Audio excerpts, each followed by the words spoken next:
Hi friends, எல்லாரும் எப்படி இருக்கீங்க? ரொம்ப நாளைக்கு அப்புறம் ஒரு வழியாக ட்ரிப்புன்னு ஒன்று பிளான் பண்ணி கிளம்பியாச்சு. ஆனால் இந்த ட்ரிப்பில் இவ்வளோ விஷயங்கள் நடக்கும்னு சொல்லிட்டு எதிர்பார்க்கவே இல்லை. ஃபஸ்ட்டு சென்னையிலேருந்து பொள்ளாச்சி போகிறதுக்கு தான் பிளான் பண்ணியிருந்தோம். ஆனால் செம்ம டிராஃபிக்காக இருந்ததால் நாங்கள் நினச்ச டைமிங்க்கு போக முடியலை. ஸோ வண்டியை ஓரமாக பார்க் பண்ணிவிட்டு அங்கேயே கொஞ்சம் நேரம் தூங்கிட்டோம். மார்னிங் ஒரு அழகான பிளேஸில் உட்காந்து சூப்பராக பிரேக்ஃபாஸ்ட்லாம் சாப்பிட்டுட்டு 16 மணி நேரம் ட்ராவலுக்கு அப்புறம் ஒரு வழியாக பொள்ளாச்சியில் இருக்கிற எங்கள் வீட்டுக்கு வந்து சேர்ந்தாச்சு. எங்கள் ட்ரிப்பில் ஜாயின் பண்ண எங்கள் அத்தையும் ஊரில் இருந்து வந்திருந்தாங்க. நாங்கள் வீட்டுக்கு போனதுமே அம்மாவோட சமையலை ஒரு பிடி பிடிச்சிட்டு நல்லா தூங்கியாச்சு. நெக்ஸ்ட் டே மார்னிங் 5 o'clock எல்லாருமே கிளம்பிட்டோம்.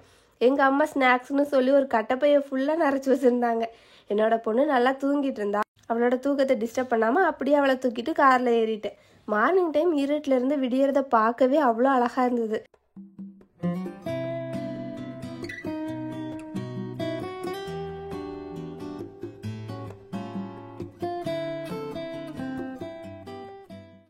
எல்லாருமே பேசிக்கிட்டே இதை என்ஜாய் பண்ணிகிட்டே போயிட்டு இருந்தோம். பொள்ளாச்சிலேருந்து ஒரு 3 hours தான் கொடைக்கானல். ஆனால் நாங்கள் போனதே இல்லை. இது கண்டிப்பாக எல்லார் வீட்லேயுமே நடக்கும். பக்கத்துலேயே நிறைய டூரிஸ்ட் பிளேஸ் இருக்கும், ஆனால் நம்ம போயிருக்கவே மாட்டோம். அப்படி நீங்களும் பக்கத்துலேயே பிளேஸை வச்சுட்டு இது வரைக்கும் போனது இல்லைன்னா அது எந்த பிளேஸ்ன்னு சொல்லிட்டு கமெண்ட்டில் சொல்லுங்கள். கொடைக்கானல் என்ட்ராகும் போதே ரோடு சைடு ஃபுல்லாக நிறைய மரங்களோட ஏதோ குகை மாதிரி பார்க்கவே அவ்வளோ அழகாக இருந்தது. ஏறும்போது சைடில் வியூ எல்லாம் அழகாக இருந்ததால் அங்கே கொஞ்சம் நேரம் வண்டியை நிறுத்திட்டு கொஞ்சம் நேரம் ஃபோட்டோஸ் வீடியோஸ்லாம் எடுத்துட்டு எங்களை பார்க்க வந்த குரங்குக்கும் ஒரு ஹாய் சொல்லிவிட்டு அங்கேருந்து கிளம்பியாச்சு. எம்டி ஸ்டொமக்காக சுற்றி ஏறினதாலேயே என்னமோ ஹர்லினுக்கும் எங்கள் அம்மாவுக்கும் லைட்டாக வாமிட் வந்துருச்சு.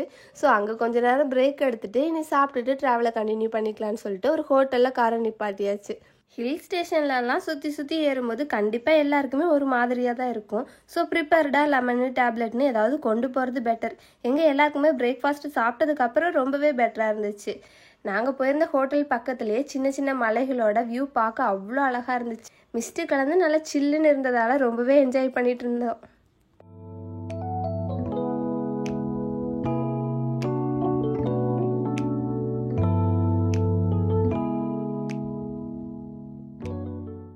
அங்கே சுட சுட பிளெயின் தோசையை வாங்கி எல்லாருமே சாப்பிட்டுட்டு ஹோட்டல்லேருந்து கிளம்பிட்டோம். ஹர்லின் சாப்பிட்ட உடனே தூக்கத்துக்கு ரெடி ஆகிட்டா. சைடில் சுற்றியும் மரங்களோட அங்கே இருந்த ஒவ்வொரு மூமெண்ட்டுமே ரொம்பவே என்ஜாய் பண்ணோம். முக்கியமாக ஹர்லின் அதை ரொம்பவே என்ஜாய் பண்ணா. உங்களுக்கு கொடைக்கானலில் பிடிச்ச பிளேஸ் எதுன்னு சொல்லிட்டு கமெண்ட்டில் சொல்லுங்கள். எனக்கு பார்க்குற இடம், மரம், பூனு எல்லாமே ரொம்பவே பிடிச்சிருந்தது. இப்படி ஃபேமிலியாக டைம் ஸ்பெண்ட் பண்ணுறது, ட்ராவல்னு போகிற இந்த ஹாப்பினஸ்க்கு ஒரு அளவே இல்லை. எங்கள் அத்தை புதுசாக ஃப்ளவர்ஸ் இருக்கிற செடியை பார்த்து உடனே அதோட விதையெல்லாம் எடுக்கிறேன்னு சொல்லிட்டு வேட்டையை தொடங்கிட்டாங்க. இந்த ட்ரிப்பு ஃபுல்லாக எங்கள் அத்தை செஞ்ச ஒரே விஷயம் இதுதான். நீங்களே பாருங்கள் என்னென்ன பண்ணுறாங்கன்னு சொல்லிட்டு. லைஃப்பில் நம்ம எதை பிடிக்க இவ்வளோ வேகமாக ஓடுறோம்னே தெரியல. திரும்பி பார்க்கும்போது லைஃபே முடிஞ்சிருது.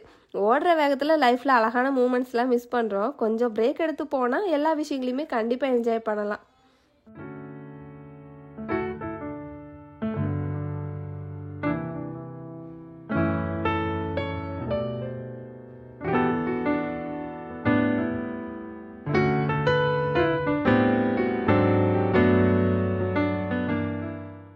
நாங்கள் இருந்த பிளேஸ்லேருந்து கிளம்பவே மனசு வரல. ஏன்னா அவ்வளோ சூப்பராக இருந்துச்சு. நெக்ஸ்ட்டு சின்னதாக ஒரு ஷாப்பிங்னு ஆரம்பிச்சிட்டோம். ஹர்லினுக்கு கேப்பு. அப்புறம் எனக்கு இது ரொம்பவே பிடிச்சிருந்தது. குளிருக்கு போடவும் நல்லா இருந்துச்சு, பார்க்கவும் க்யூட்டாக இருந்தது. ஸோ எல்லாத்தையுமே வாங்கிட்டு பக்கத்தில் இருந்த சில்வர் ஃபால்ஸில் கொஞ்சம் ஃபோட்டோஸ் எல்லாம் எடுத்துகிட்டு அங்கேருந்து கிளம்பிட்டோம். மூவிஸில் மட்டும்தான் இந்த மாதிரி பார்த்துருக்கேன். நேரில் மரங்களை சுற்றியும் பனிமூட்டமாக இருக்கிறத பார்க்கும்போதே வண்டியில் உட்காரவே தோணலை. அப்படியே எழுந்திரிச்சு ஓடிடலாம் போல இருந்துச்சு. அப்புறம் ஆஃப்டர்நூன் லஞ்சையும் சீக்கிரமாகவே முடிச்சாச்சு. ஆனால் நாங்கள் சாப்பிட்ட லஞ்சு சுமாராக தான் இருந்தது. கொடுக்குற காசுக்கும் ஒர்த்து இல்லை. ஏதாவது சின்ன பிளேஸ்லேயே வாங்கி சாப்பிட்ருந்துருக்கலாம். சாப்பிட்டுட்டு லேக்கில் போட்டிங் பண்ணலான்னு போனால் அங்கே இருந்த கூட்டத்துக்கு 1.5 மணி நேரமாக வெயிட்டிங்லேயே தான் இருந்தோம். ஸோ நெக்ஸ்ட்டு குணா குகையாவது போய் பார்க்கலான்னு பார்த்தா அவ்வளவு பெரிய டிராஃபிக் ஜாமு. லீவ் டேஸ்னு நம்பி வந்தால் இந்த ப்ராப்ளம் வேறு இருக்குது. நாங்கள் இருந்த பிளேஸ்லேருந்து 1/2 மணி நேரம் டிஸ்டன்ஸ் தான். ஆனால் 2.5 மணி நேரமாக வண்டி ஆம வேகத்தில் தான் மூவ் ஆகிட்டு இருந்தது. நிறைய பேர் கார்லேயே எவ்வளோ நேரம் உட்காந்துட்டு இருக்கிறதுன்னு சொல்லிட்டு இறங்கி நடக்கவே ஆரம்பிச்சிட்டாங்க. நாங்களும் ஒரு டைமுக்கு அப்புறம் பொறுக்க முடியாமல் நடந்து போக ஆரம்பிச்சிட்டோம். ஆனால் 4 மணியோட க்ளோஸ்னு தெரியாமல் போயிட்டு மிகப்பெரிய பல்பும் வாங்கிட்டு ரிட்டன் தான் வந்தோம். இந்த கொடைக்கானல் ஃபஸ்ட் டே ட்ரிப்பில் உருப்படியாக நாங்கள் போன பிளேஸ் இந்த பிரியாண்ட் பார்க் தான். நல்லா க்ரீனிஷாக சில்லுன்னு கண்ணுக்கு குளிர்ச்சியாக அவ்வளோ அழகாக இருந்தது. இந்த பிளேஸ்லலாம் குழந்தைங்க கண்டிப்பாக ரொம்பவே என்ஜாய் பண்ணுவாங்க. ஹர்லின்லாம் அங்கே ஒரே ஓட்டமாக தான் இருந்துச்சு. ஃபேமிலியாக எல்லாருமே ரொம்பவே என்ஜாய் பண்ணோம். அங்கே இருந்த கலர்ஃபுல்லான ஃப்ளவர்ஸு எல்லாத்தையுமே பார்க்க அவ்வளோ அழகாக இருந்துச்சு. இன்னும் சூப்பரான பிளேஸுக்கெலாம் நெக்ஸ்ட் டே தான் போனோம். இன்றைக்கி பார்க்க முடிஞ்சதெல்லாம் ஹாப்பியாக பார்த்துட்டு ரிட்டர்ன் ரூமுக்கு கிளம்பியாச்சு.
பார்க்லலாம் நல்லா ரவுண்ட் அடிச்சுட்டு ரூமுக்கு வரவே நைட் ஆகிடுச்சு.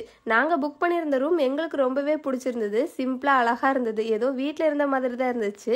ஃபஸ்ட்டு சின்னதாக ஒரு ஹால், அப்புறம் double bedroom, king size bed, அப்புறம் ஹீட்டரோட நீட்டாக ஒரு பாத்ரூம். நாங்கள் ஸ்டே பண்ண இந்த ரூமே 1 டே ஸ்டேக்கே 3500 ஆகிடுச்சு. சீசன் டைம்ங்கிறதுனால எல்லாமே செம ரேட்டாக இருந்தது. ஹோட்டலுக்குள்ளெல்லாம் போனால் 1 டேக்கு 12,000 வருது. அவ்வளோ செலவு பண்ணி போனால் கண்டிப்பாக எங்கள் யாருக்கும் தூக்கமே வராது. ஃபஸ்ட்டு நைட்டு டின்னரும் நல்லா ஹெவியாக சாப்பிட்டுட்டு நெக்ஸ்ட் டே ட்ரிப்புக்காக ரெஸ்ட் எடுக்க போயாச்சு. நெக்ஸ்ட் வீடியோவில் பார்க்கலாம். Bye friends.